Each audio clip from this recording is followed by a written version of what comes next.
It was the dawn of the third age of mankind. The Babylon Project was a dream-given form.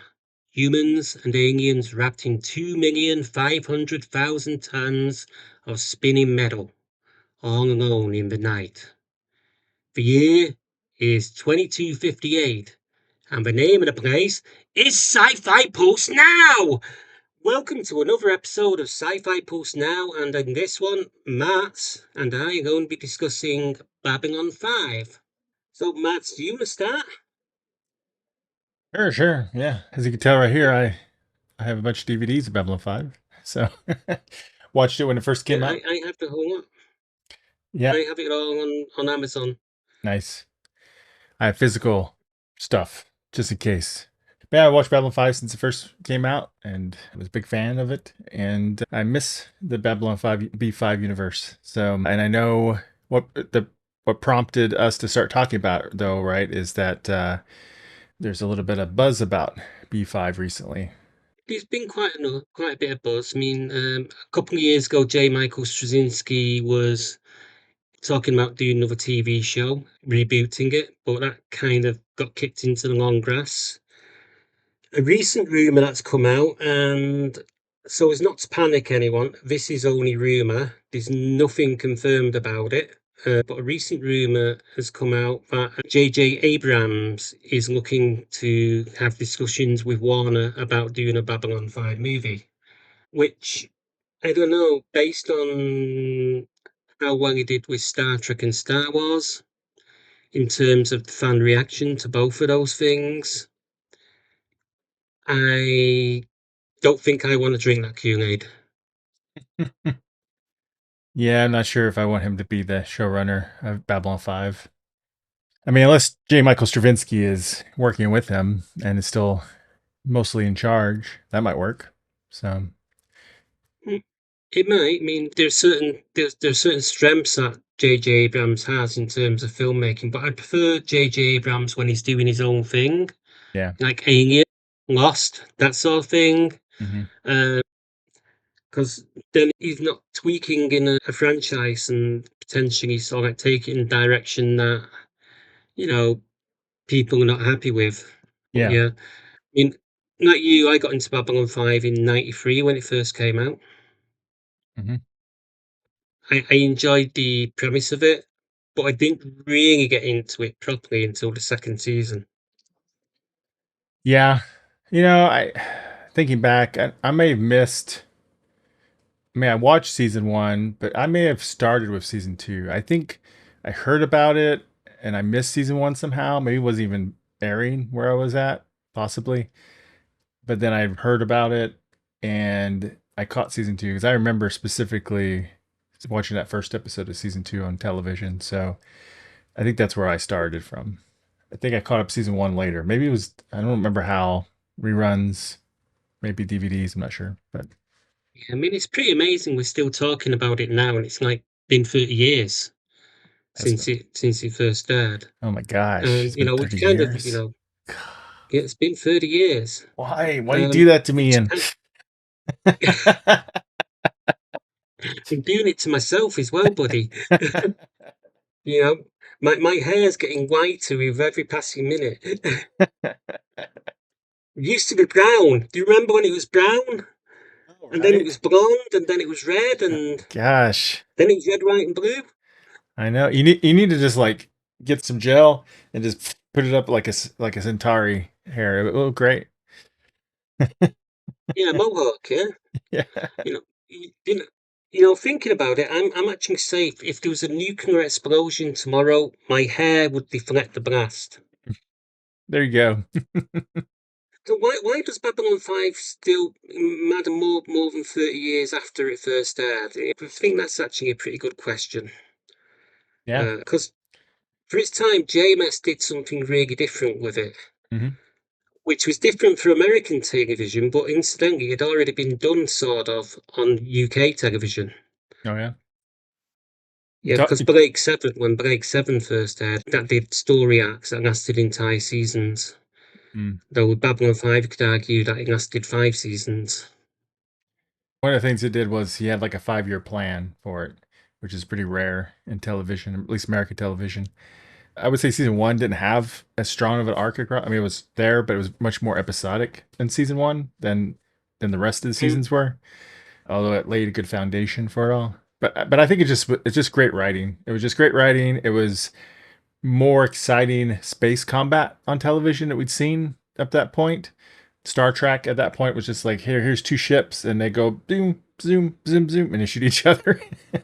That's about as dramatic as Star Trek was at the time on television. And Babylon 5 was like, we got fighter ships, and we got eventually the White Star, and we got all this stuff going on, and really cool spaceship scenes with their CGI, cutting edge CGI at the time. It didn't age super well, but it was cutting edge at the time and gave us really dynamic shots and cool Yeah. stories, cool characters. Hmm?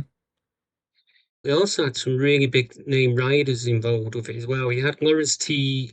DiTilio, co-producer, who's frequent writer who served as story editor, penned multiple episodes. But this is a big one. You had Hagen Ellison serving as conceptual consultant, and he contributed ideas and story polish. Then you had DC Fontana, Yeah. who was known for Star Trek, of course. Peter David, Hmm. the noted comic book writer and author of Limitless, Star Trek, and other tie-in novels. And this one actually surprises me, although probably not as comfortable to talk about now. Neil Gaiman Oh yeah, he did was write an involved episode, here. didn't he? Yeah. Yeah, he did an episode for season 5. It That's was the episode 6, Halloween. Day of the Dead. Yeah, that was like the Halloweenish type episode, right? And they have it. Was Penn and Teller an episode, if I remember correctly? I don't know. It's been a long time since I've seen it. I think they probably were because they frequently talk about those magicians who what Zoot Zoot something. Oh yeah, yeah. They did have some different names, suit and something. Yeah, because I remember that was a good episode where they saw ghosts and stuff. Zooty, and Rebo. Yeah, that was a good episode. Reboot, yeah. And the last Babylon 5 thing that was made was the animated movie that came out a couple of years ago, which I have, Oh gosh, and you I know I don't. enjoyed that. Gosh, I don't know if I've even seen that one. I didn't realize there was an animated movie. My goodness. It came out about 2, 3 years ago. It was JMS, and they got other actors in to voice Myra Furlong and Andreas Katsoulis' roles, but they did a pretty good job in it. And it was a time travel one. It was pretty good. It had Zathras in as well. Oh yeah. So Wow, I'm gonna have to look and see if I can find that on somewhere. Watch. I forgot that it's on even Amazon. is it on Amazon? Okay, I'll have to watch it then. It's Yeah, on Amazon. I don't think it's free, but it is on Amazon. I, Um, I completely but forgot yeah, it that came up. happened. It's got. Mhm. Yep, I'm gonna have So to that check it was out. pretty good. I've seen everything else Babylon 5 except this animated movie. Same here. I've seen everything Babylon 5. I've even got Crusade, which is a spin-off series Yep. on my account. Haven't watched it all yet, but you know, I I liked remember watching at the time when it was cancelled. It was cancelled just as it was getting good. Yeah, it's a shame. Crusade was really good. Even that one TV movie, Legends of the Rangers, I think it was. That was Yeah, I still. like that as well. Mhm. Also, Christy Marks was one of the writers. She wrote episode 2. I've interviewed her a few Oh wow. times. Yeah. Yeah, She, we've had Christy on a few times on the podcast as well, haven't we, in the past? mhm. Yeah. So Yeah. lots of If we'd good. known we're doing this, we could have had her on. Maybe in the future. But yeah, this is also one of the rare TV series is where one creator has written the vast majority of the episodes because J Michael Straczynski has a written credit of about 91 episodes on here, 91 out of probably 110 or so. So that's kind of crazy. It's very unusual for American television. Most episodes were consistently good, even in season 1, which was kind of slow to get going. Yeah. There wasn't really many episodes that that I checked out of. No, there's a few rough episodes in season 1, which is going to happen of any sci-fi show, especially they probably didn't have the highest budget. I doubt they in season 1 they had a budget as high as Star Trek, but it was all good stuff. And but season 2 through 4 are amazing. They're to me they're as good as it gets for sci-fi TV. Some amazing stuff. Not to say five's not great too, but 2 and 4 are just really tight and just nonstop awesome stuff. I'd say two through four, because Yeah, yeah. season three was really strong as well. Oh yeah. I mean, one of the things that Babylon 5 had going for it, really, you had some really strong character arcs. Hmm. You know, he had really strong characters. John Sheridan, the captain, who was almost the moment Dingen meets him, there's sort of like this sort of connection there. You know, Yep. he's a warrior that the meaning in the Membari prophecies. But I think Nando and Jakar were arguably the two greatest character arcs in television science fiction Hmm. at the time, and perhaps even to this day. Yeah, I think so. They had some great acting, great lines between those two. I think that's one of the things too that this show it would have some elements of exploration, but it was mainly like a political. It had a lot of politics in it, I guess. A lot of the politics between the Narns and the Centauri you can kind of see in history and maybe even now, even past the show. And a lot of the different alien races they had in there, the politics. I mean, the big one was Centauri and Narn, right? That was the big conflict there in a lot of it. Mm. And I think that's why it reigns really true. It really examines politics and philosophy, religion. You know, sometimes Star Trek, which shies away from religion completely, they're just like, there's no religion at all, which is kind of unrealistic. And especially when you have different alien races and everything. I think Babylon 5 had a little bit more of a realistic take on religion, where there's still some religious beliefs, and you had a lot of religious beliefs with other aliens too, and they would explore that in really interesting ways. I think make you think a little bit. So it made the characters more believable. Yeah, there was actually an episode in the first season called Parliament of Dreams, season one, episode five. And in the episode, the station hosts a week-long festival where humans and various alien races showcase their distinct religious beliefs, traditions, and ceremonies. Yeah. So that was one key episode. There's another key episode towards the end of season three as well, where you have those monks come onto the station. Remember that one? Yeah, I do. And one of them is a reformed murderer who's been conditioned. Oh yeah, that was really interesting. Like, if you take away somebody's, can you alter somebody's personality? Does that make it okay? You know, should they still be punished? Yeah, that was a very interesting episode. Yeah. But what I remember from that one is I think the main monk, the leader of this congregation of monks, I think there was a priest or something who was having an ongoing debate with a rabbi, or it might have been a Muslim priest or something, or it might have been a priest from another denomination. I can't remember exactly, but it had conversations of that nature that were really interesting into where religions differ slightly, but also where they can be very similar. Sort of Yeah, thing. There's more that actually unites people really than divides people. You know, when you look at things from with a much wider lens. yeah. Sort of thing. Babylon 5's version of the future is a little bit more relatable, I guess, in a way. I mean, I still love Star Trek, don't get me wrong, but they have corporations and they have problems you can see that would continue on in the future, and I think that makes it for more relatable stories and some meteor stuff you can explore sometimes. Or maybe I should say it's just different kind of stuff than that Star Trek was exploring. Then it's not better or worse; it's just different kind of things. I think Babylon 5 was a little bit more daring, a little bit more nuanced. It was a lot more edgy than Star Hmm. Trek. Although Babylon 5 was basically this long war story with the Shadow Wars and the Civil War on Earth and Sheridan defecting and leaving the Earth Force and all that. Even though you had all that going on, there was also a message of hope in the underlying plot of the series. You know, this station bringing alien races and cultures together, but it kept it real as well because you still had the down below. You still had an area where there was, you know, homeless and destitution and poverty Yeah, going on. yeah. It's not a utopia take like Star Trek tries to do.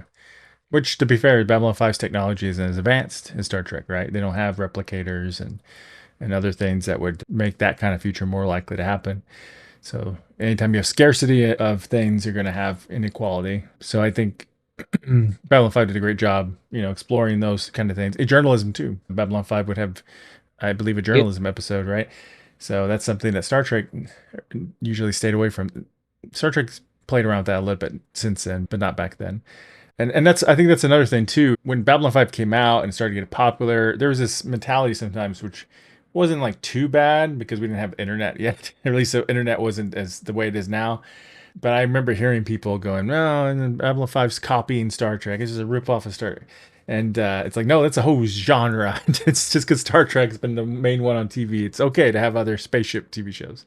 And I think Babylon 5 I really, think that came. I think that came about. I hear the story. I'm not sure if it's true or not. So if anyone is listening in the comments and can shine a light on this one, but I hear the story that JMS actually pitched yeah, his idea for Babylon 5 initially to Paramount as a Star Trek pitch, and he got turned down.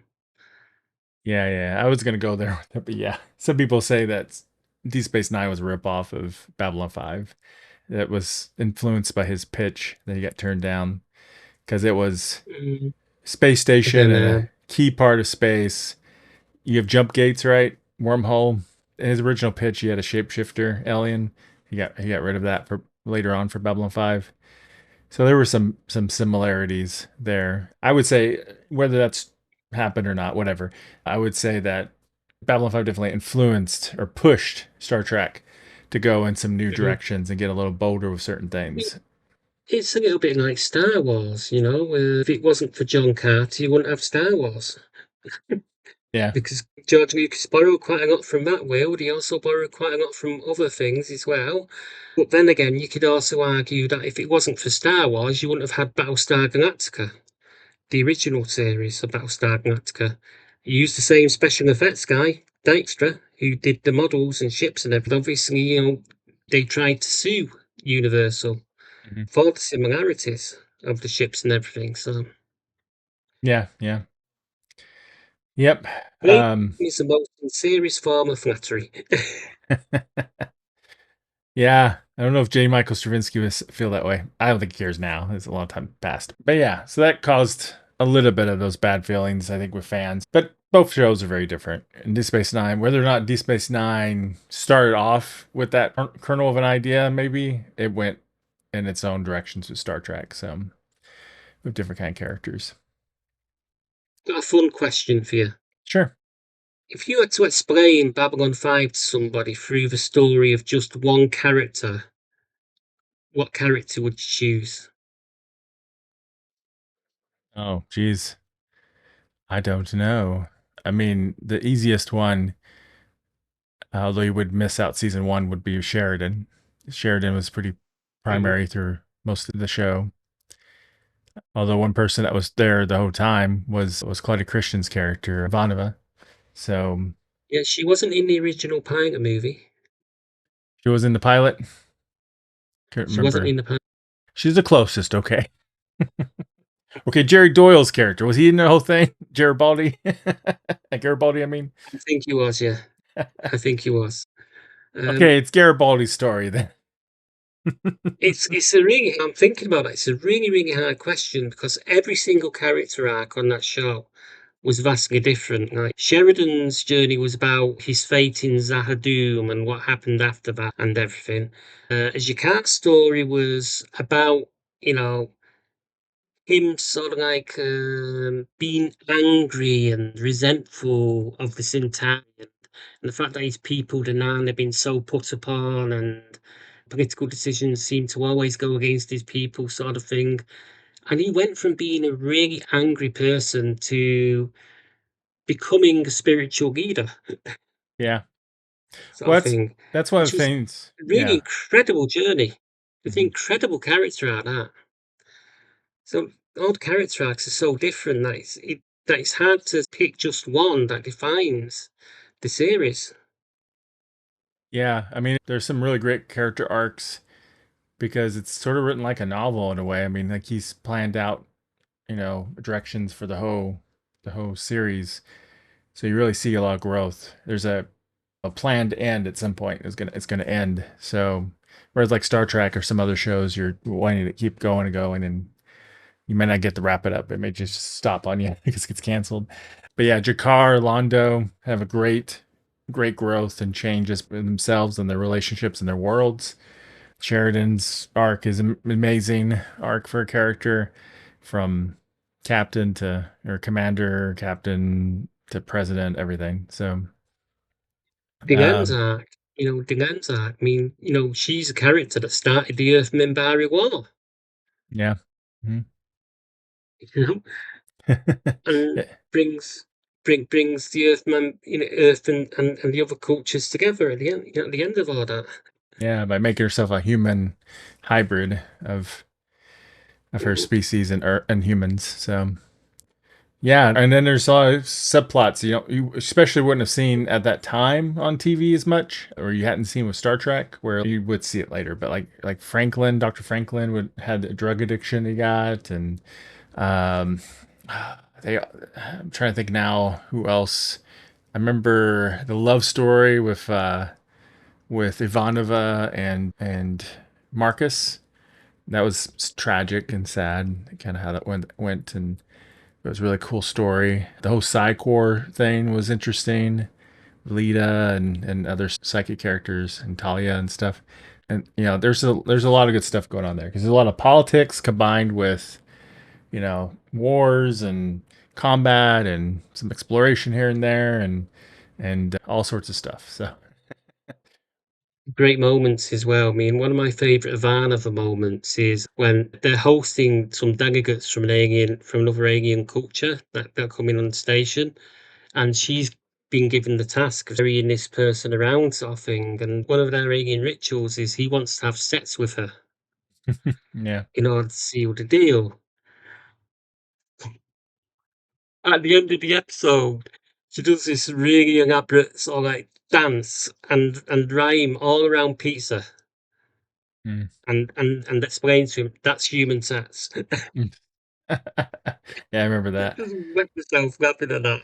Remember the Yeah. episode where those aliens came and they randomly pulled out colored straps or something, colored something. I can't remember what it was. Sashes, belts, I can't remember. And they put it on and they were like, okay, it's this color versus this color and fight and stuff. And just because they happen to have the color, there's a lot of interesting social commentary there.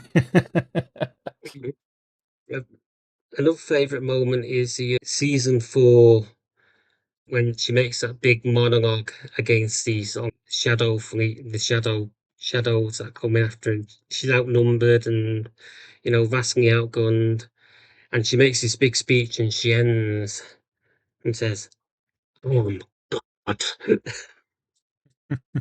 Oh, I remember, was it, yeah, Veer had a crush on Dylan, and was that, am I remember that right? Was it Veer? Or no, it was not Veer. It was Lanier. That's sorry.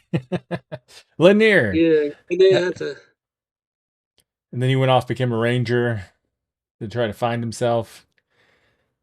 Yeah, there's just a lot of really cool stories in Babylon 5. It's a shame the B5 verse didn't live on, after the show, that we didn't get more Crusade or other shows. So, would you want a complete reboot, Ian, or would you want a continuation somehow in the universe? I don't think they could get away with a complete reboot. I mean, where do you find actors like Andreas Katsoulas and the actors fill those roles now? I can't really think of many actors that could pull those roles off in the same way or anywhere near that level, to be honest. So I think a continuation set 100 years after. That way you can completely have a fresh start. You can bring new people in without them having to know about the original series at all. And just do that. Just do it 100 years later. Yeah, I think one problem they have for branding is it's called Babylon 5, which is specifically a station, right? Do they just rebuild the station and call it Babylon 5 if it's a continuation, or we just go past that and just call it something else and it's part of the B5 universe. You just call it Babylon 5. Or you could call it Babylon 5 colon, something something. Yeah, maybe. I don't know. That's always a problem, I think, with branding sometimes with these specific shows. Like Buffy the Vampire Slayer, if you don't have Buffy in it, what do you call it? And if you call it, will people recognize it's related to Buffy or not? I mean, looking back and what we were speaking about before, it sure changed the way science fiction television tells long form stories. Hmm. Because it was the first series to do it, and everything else that's come since really is because of Babylon 5. You'd almost argue that. Yeah, I feel like in genre television, I think there's a few formats that became popular around the 90s that were founded. One other one would be like Buffy Vampire Slayer with the big bad every seasonal arc kind of deal that Joss Whedon kind of Mhm. helped found. And then I think this is the 5 year arc, or a grander story kind of thing that we haven't seen tons, but I hear people pitch sometimes with their shows that Babylon 5 was the first to do. So it's bigger story, like I guess Lost maybe, although Lost eventually said they just made everything up. But as they went, but you get these bigger stories where people could come in and actually pitch like multiple seasons and like an overall arch. So like From, I'm pretty sure, pitched an overall arch, and they've decided their last next season's gonna be the last season because they have an end in mind and they want to go ahead and wrap it up while it's strong. So, and I think Babylon 5 helped make that a thing now. So Think where Babylon 5 was really clever and where JMS was really clever is he recognised early on that having a long form story arc over 5 years, there's going to be parts where he's treading water. So what he did is he fit in sort of like standalone episodes in between sort of thing, and had little things go on in those episodes that connected to the other arcs sort of thing. And I think that's where a lot of your long form storytelling falls on its ass now. In that it doesn't really do that, and when it does it, it doesn't really do it particularly well. Star Trek Discovery, case in point.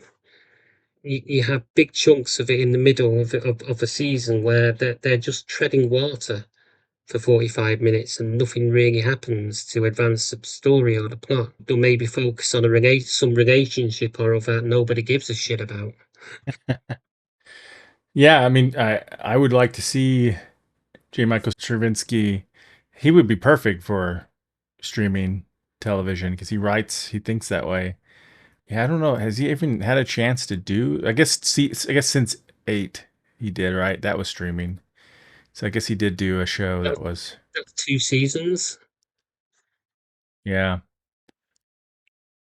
with a long-term plan. I don't know how much other stuff he's done, but since 8 was pretty good.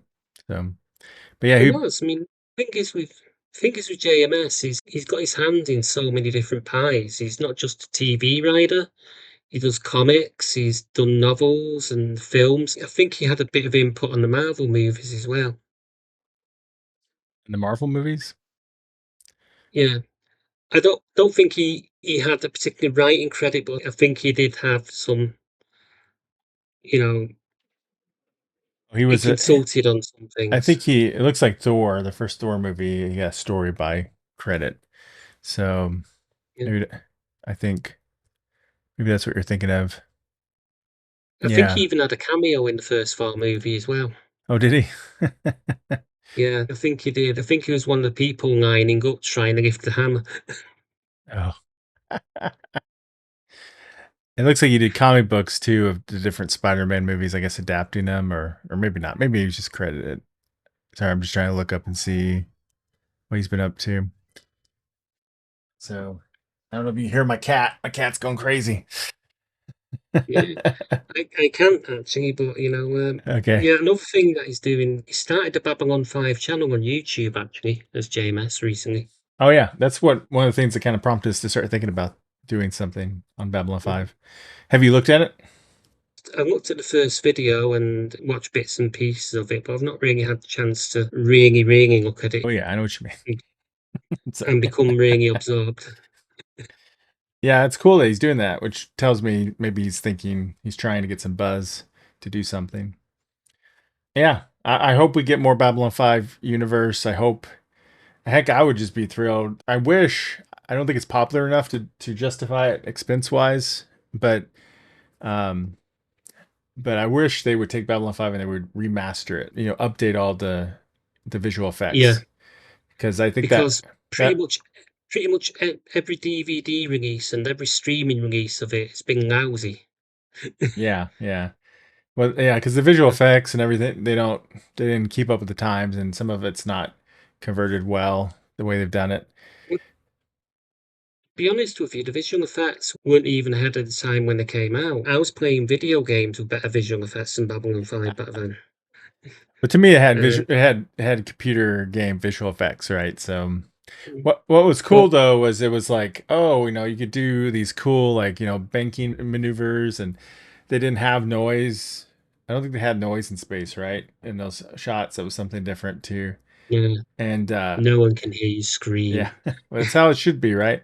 There's not a lot of shows that do that. Expanse, I guess, does, but not a lot of shows will do that. And I love how they. Battlestar did it. The Ron Moore one. What's that? Battlestar, the Ron Moore one did it. Battlestar did it. Battlestar, Oh, yeah, did the it? Ron Moore one. Yeah, didn't really have noise for the ships in space or anything like that. The only thing you did ring here was the drum beat soundtrack sort of thing, the machine cannons coming from the Vipers, Hmm. but But it was didn't cool. really have noise. Yeah, it was cool how they did it, and then how they would shoot kind of like as if there was a camera, shooting it, and they would zoom in sometimes, and it was cool the way they did it. But yeah, I wasn't cutting it because they weren't using models. They were like Star Trek would use models and then enhance it from there, where they were just using CGI, like what we're doing. People were doing video games at the time. So what's nice though, in theory, is you could revamp all that, right? You could just Yeah, take you can actually improve all that. you can improve I all mean, that. but Probably easier at the than same trying to time, improve models and stuff. although the CGI wasn't particularly great for the time, in terms of I was playing stuff better on video games and stuff like that. I didn't watch it for that anyway. I was just pulled in by the story and the characters and the richness of the world building, Yeah, me you too. know. So I was completely invested in that. The visual effects and what was happening on just happened to be going on, and some of it looked cool, some of it not so cool, but I enjoyed the whole product. It's kind of like the old Doctor Who sort of thing. I don't watch those for the visual effects. If I watched those for the visual effects, I'd be criticizing wobbly cameras and little, bubble wrap that's been painted, spray painted a colour and it's waggling across the floor to be a monster or something. Uh-huh. Because Doctor Who effects back in the day were devastatingly cheap. Yeah. But but it was the writing that I watched that for. I Yep, yep. didn't really care about the effects. Yeah, it had great makeup. And I would say the special effects, the makeup was pretty good, right? The Narns looked really good. It was bolder than what Star Trek had been doing at that time with their aliens. Hmm. And the Narns looked great, and some of the other races looked great. Occasionally get ones that are, kind of so-so, but they had a lot of different aliens in that show when you got into the whole Mm. council or the league and stuff. The Yeah, I mean, Drazi had pretty good look to him. So yeah, Drazi are always causing trouble. they were, right? Gosh. Pretty much every diplomatic incident they had on the station was something to do with Drazi and the Nanos, the Drazi and Centauri or something. Those Drazi. They were always causing havoc. So I hope we get more. Hope we get more Babylon 5.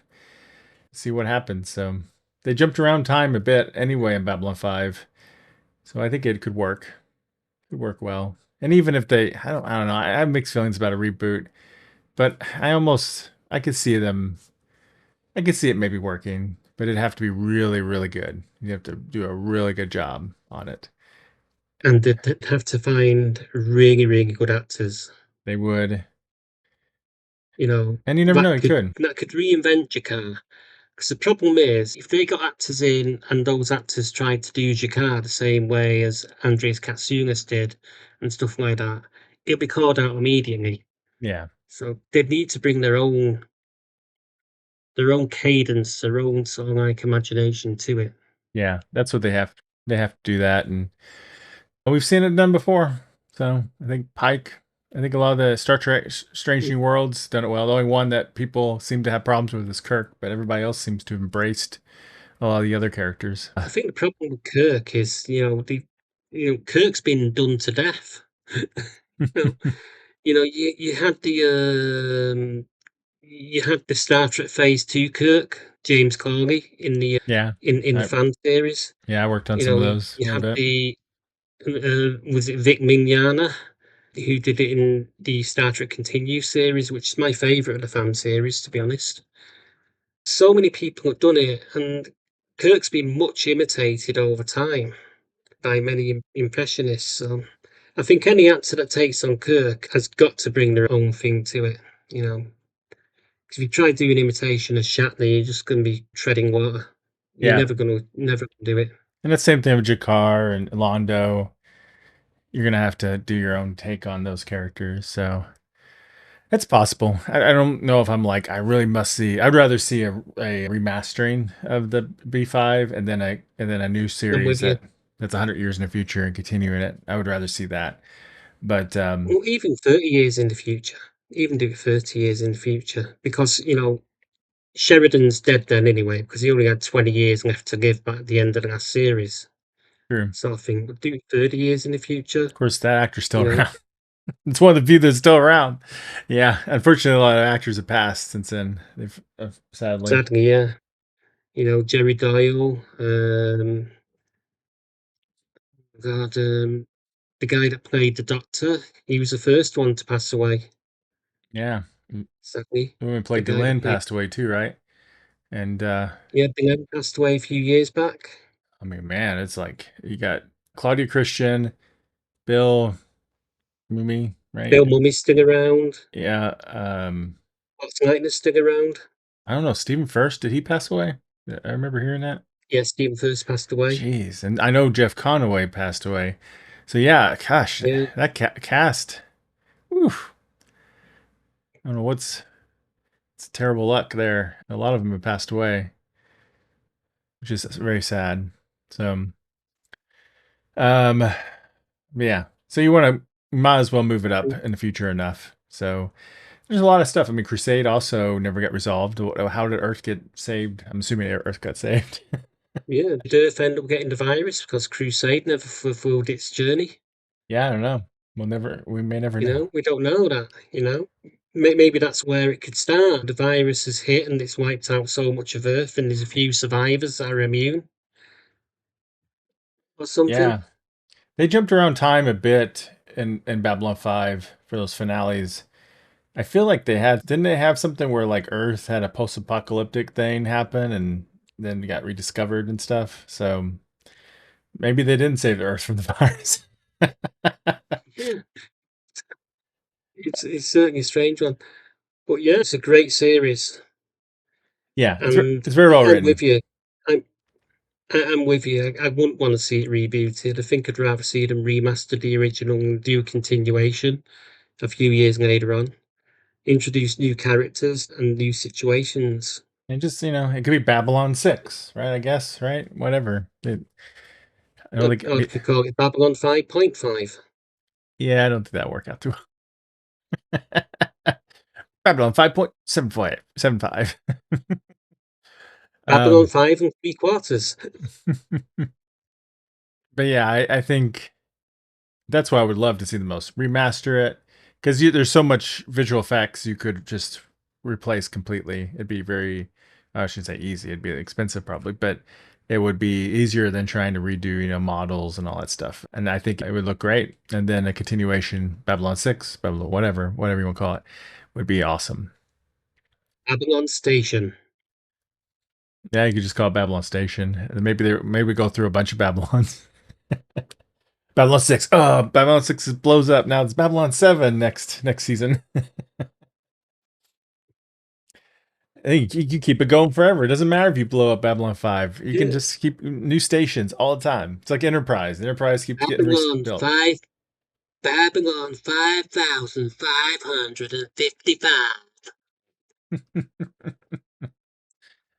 All right. Anything else you want to talk about Babylon 5? Or are we ready to wrap up? I think I'm talked out. I mean, there's so much you can say about the series. You could actually do multiple episodes on it. You could actually do an episode on Jakkar's story arc alone. Oh yeah, there's so much. And I feel like it's a series that probably a lot of younger people, I could be wrong, but a lot of younger people probably haven't watched it. So it's maybe slowly getting forgotten, unfortunately. Maybe I'm wrong about that, but it's a show that Um, should grow, I, continue. I did look at a list recently. There was someone a list doing of worst age sci-fi shows, as in sci-fi shows that have aged really badly. Hmm. And sadly, Babylon 5 was on the list. It's those visual effects. That's a good chunk of it. Yeah. I think Yeah, and that's what they said. They said it was the visual effects, and I just thought, why are you pulling something? I just think if visual effects is all you're after, you're an extremely shallow person. yeah. It's the younger people, younger audiences are used to insane effects now. So if you're Mhm. too far behind, they're just like, I don't know about that. So, Yeah, but they can yeah. I remaster can't. it. Yeah, I can't watch film. It's in black and white. It's in black and white. Can't watch it. Hey, there's a recent Star Trek episode that's black and white. I made a Yeah, short film that was partially black and white. yeah. There's a perhaps one of the greatest films ever made is in black and white. Yeah, yeah. Citizen Kane. Hmm. All right. Well, Babylon 5. If you haven't watched it, you should check it out. And yes, the visual Yeah, effects may not be up to reach it. par, but try to ignore that. Yeah, just get very drunk, and the visual effects will sort it straighten out. Yeah. It'll straighten out. It gets a little blurry, then it'll come into focus, and you're like, oh, it looks great. It's great. Mhm. Not that we're condoning drinking on this show in any way, shape, or form, No. but But yeah, I think it's a great show. It's very well written. I think it's one of the shows that come closest to being like a novel on TV in my mind. And part of that's just the quality of it all. Part of it's because one writer wrote a good chunk of it, so it's very stable vision, which you do not get very mhm, often, and such great acting. It's very pioneering stuff that probably had a ripple effect. There's certain shows out there that have ripple effects on other shows that would come after. Like I think Buffy the Vampire Slayer did that for sure. You would see all the the musicals, original Star Trek. original Star Trek, or a lot of the Star Trek, and TNG also. And definitely, I think Babylon 5 is one of those that had a ripple effect. It had a ripple effect on Star Trek at the time. Like Deep Space Nine would not have been the kind of show it was if it hadn't been for the competition of Babylon 5. I'm sure that's what drove them to go towards a war story and some of the other storylines they did. It probably when they came out the White Star on Babylon 5, wasn't long after they came out the Defiance. Like there were some parallels. I'm not saying anybody was copying off anybody or anything like that, but there was competitiveness there that was pushing Star Trek to Yeah, maybe do some new stuff. The White Star was cooler, by the way. The White Star is a cooler ship. I would say that, Yeah, yes. I like the Defiance, but the White Star is pretty darn cool. All right. Well, everybody, let us know what was some of your favorite stuff of Babylon 5. I'd love to hear what some of your favorite episodes or storylines are, or if you would like a reboot, remaster, or continuation. That'd be cool to hear too, I think. yeah. You'll probably do more Babylon 5 as more Babylon 5 stuff begins to happen or becomes. Maybe we'll watch that I think cartoon. we're going to revisit. Yeah, I think we'll revisit it. Maybe March, if you want, you can maybe do a review piece on the cartoon. Maybe I need to watch it. Yeah. That'd be cool. I'll I, see if I can find it. if it's available, I'll watch it. I don't know how I missed it. I guess I do remember hearing some talk about one coming up, but then I guess I just missed when it came out. Just got busy with stuff. Yeah. Yep. Well, that's it for now. So we're going to go off to the Zocalo now. Remember the Zocalo Oh yeah, yep. was the shopping. It was like the shopping place, wasn't it? So we're going to go shopping at the Zocalo. Heck yeah, I'm getting my hair done. My hair done. Yep. Yeah, let me get a wig. Yeah. Get a nice Nice Centauri hairdo. It's gonna be great. Yeah, I'm gonna get a niff so I can do a bit of a pike thing. The pike hair. Yep. So I have my pike hair. I have my pike. I'm gonna have it all the way up there. Oh wow, that's a lot. That's a big pike. Mm. All right. Thanks everybody. Don't forget to like and subscribe if you enjoyed this content. We'll make some more. Thank you. Bye.